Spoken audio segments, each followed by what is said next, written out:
Last time we learned the basic all-purpose lighting setup for a brick filming set. However, those of you who are listening closely would have heard me say that it was a template, and therefore not the one and only way to position your lamps. Now we're working at a more advanced level, we have to go a little more meta. Instead of just following a guide, you should think, where is the light coming from in this scene? I can give you the answer to this for a few situations, but for the most part you'll have to work it out yourself. Let's go back to our previous example. In a normal interior setting, the light will be coming from the lights in the unseen ceiling. This means the light will be coming from above and from electric light sources. I recommend you actually take the paper off your lamps in this case to make it look more like the lighting is coming from bulbs.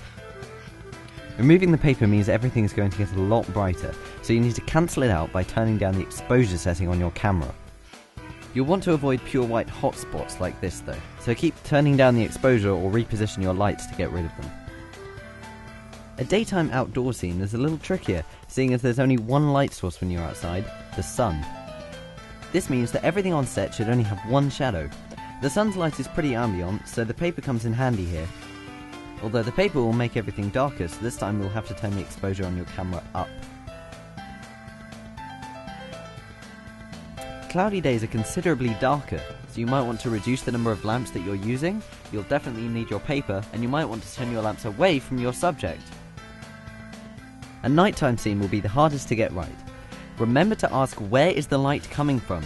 Is it coming from a street lamp, a nearby building, or the moon? Is it artificial or natural? Using this information you can decide where to put your lamps and whether or not to include paper, depending on how harsh you want the light to be.